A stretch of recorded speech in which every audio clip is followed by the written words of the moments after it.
ingat saat pertama kali aku menginjakan kaki di atas panggung. Hatiku berdebar, penuh semangat dan impian.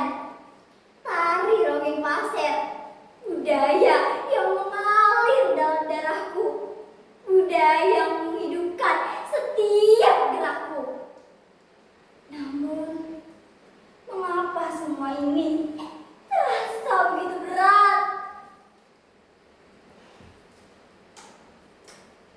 Bunda, Pak, kalian pikir aku tidak mendengar bisik-bisik kalian setiap kali aku pulang latihan?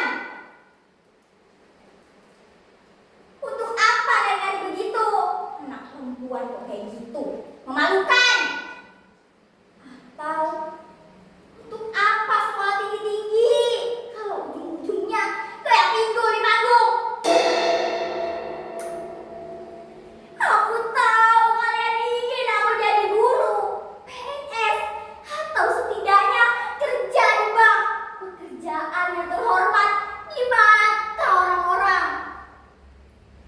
Tapi kalian pernah gak sih bertanya, kenapa aku memilih Rongeng Pasir? Kenapa setiap kali musik itu dimulai, kakiku seperti memiliki ingatan sendiri? Kalian lihat, ini cuma sekedar bayangan erotis. Tapi bagi aku, ini doa, ini sejarah, ini nafas leluhur yang hampir putus.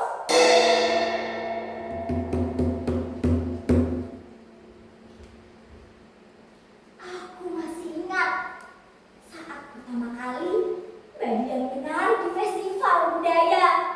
Badai rasanya.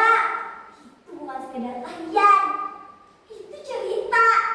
Setiap hentakan kendang, setiap lirikan mata, setiap lenggak-lenggok itu punya makna. Pemberontakan, kerinduan, bahkan ratapan perempuan pasir yang suaranya dibuka zaman. Kalian tahu gak, Pak? Dulu tarian ini dilarang kolonial, dianggap merusak moral. Tapi justru disitulah kekuatannya. Ia bertahan, bersembunyi di balik senyum menari, di balik geberincing dalam kaki. Dan aku cuma ingin jadi bagian dari yang merawatnya. Tapi kenapa setiap kali aku menari, aku seperti pengkhianat kalian?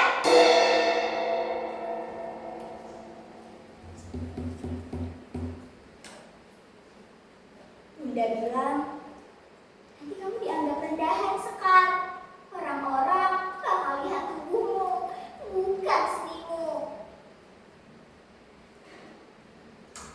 Tapi justru ini tidak aku pikul, Bunda. Aku gak mau tarian ini terus dikurung dalam stigma. Kenapa kita harus malu dengan tubuh kita sendiri? Kenapa menari harus selalu dikatakan vulgar? Lihatlah dari Bali, sakral tapi sensual, atau flamenco di Spanyol. Berapi-api, tapi dihormati.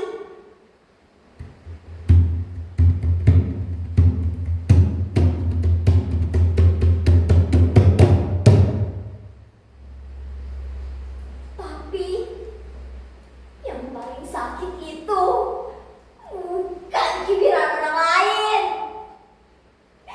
Yang kali aku dapat standing ovation, aku selalu mencari wajah kalian di kerumunan. Tapi kalian enggak pernah ada.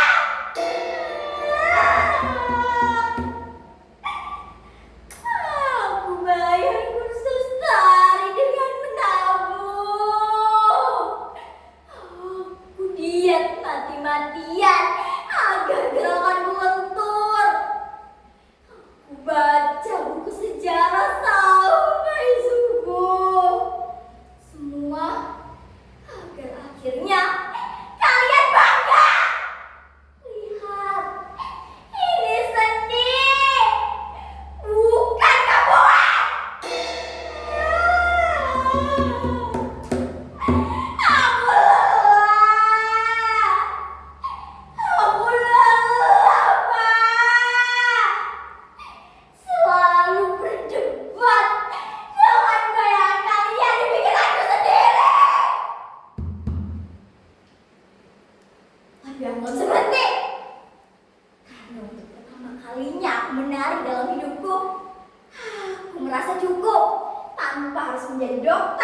jadi istri orang kaya, jadi apapun yang kalian mau.